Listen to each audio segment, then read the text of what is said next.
Good morning, welcome to CATEX TV. My name is Frank Fortunato. Today is Thursday, January 17th, 2013. What's going on in southern Algeria? There are conflicting reports. Al Jazeera is reporting that 35 hostages and 15 kidnappers have been killed.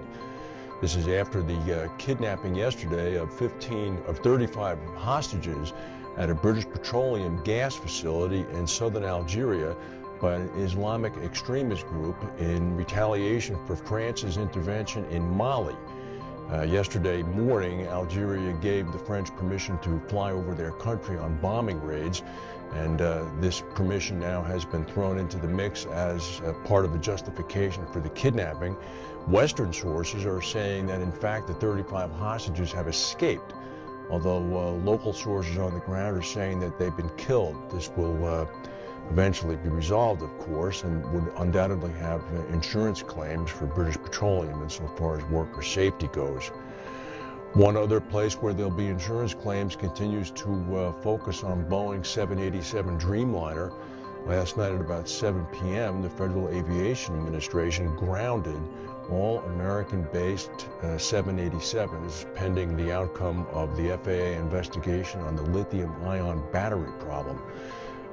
Quick as a wink, Air India and Qatar Airways and Polish LOT Airways also came into compliance with the FAA directive and have grounded their flights.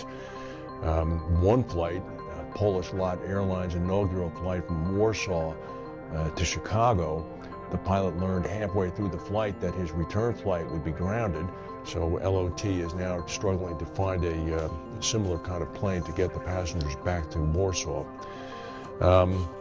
This is going to be a big problem for Boeing until they get it fixed. Obviously, Boeing stock is being punished, and there is some real concern that the electrical system, which is the highlight of the fuel savings component of the 787, is going to be dramatically affected by the battery change, if in fact they have to change the lithium-ion battery and go back to a manganese or a nickel-cadmium kind of battery, which will be heavier and less powerful. Indonesia is facing the third day of torrential flooding. The capital of Jakarta, a city of 10 million people, is just about swamped. The offices of the President Yudho Ono, have now also been inundated. The floods miraculously have only killed 5 people. Some 15,000 people have been moved already.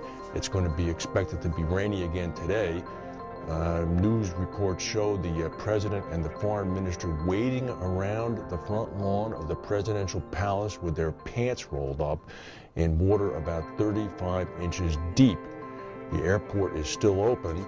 Jakarta sits in a low-lying area with 13 rivers coming into the area. 40% of the city's land area is below sea level. That's a recipe for disaster. There were 2 pretty good-sized earthquakes in Taiwan this morning. In the northeastern part of the country, no casualties were reported. One was a 4.8, and one of the aftershocks was a 5.0.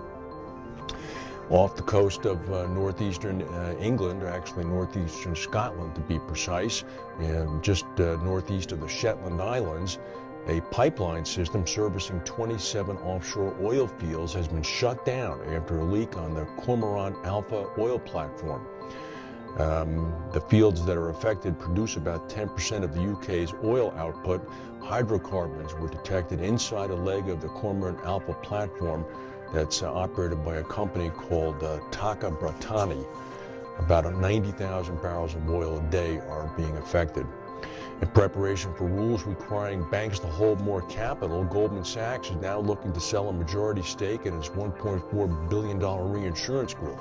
This had been reported earlier in the week, but it was confirmed yesterday by the firm's incoming chief financial officer, Harvey Schwartz. He said, given the Basel III capital changes, because of the requirement that we're going to have to escrow more money to meet new capital requirements, we're looking to sell businesses that we see as non-core. This comes just about a year after they purchased a stake in Ariel Re down in Bermuda.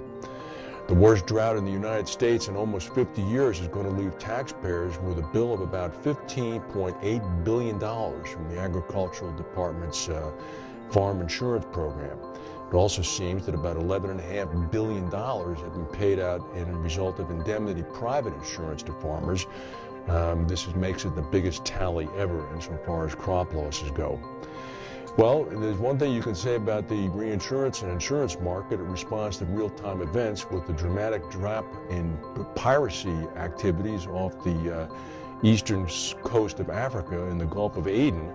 It seems as if kidnap and ransom insurance for piracy attacks has begun to decrease in price. According to the latest report, piracy incidents now have fallen to a 5-year low last year, with 297 vessels attacked compared to 439 in 2011. In the Indian Ocean and the Gulf of Aden, 75 ships were subject to attacks last year as compared to 237 the year before. Underwriters say that we think it's particularly relevant where the rates for vessels have armed guards on board are brought into consideration, because statistically no vessel has ever been taken with armed guards on board. This has to be reflected in ongoing rates being passed on to clients. Underwriters warn that not everybody should be complacent, because even though the number of attacks have fallen, the naval forces deployed in the Indian Ocean and Gulf of Aden continue to play a vital role, and their withdrawal could have dire consequences, with more attacks a likely outcome. Well, that's certainly true. The reason the attacks have fallen is because 5 or 6 nations have warships there, including the United States, France, and the United Kingdom that I know of. That certainly acts as deterrent.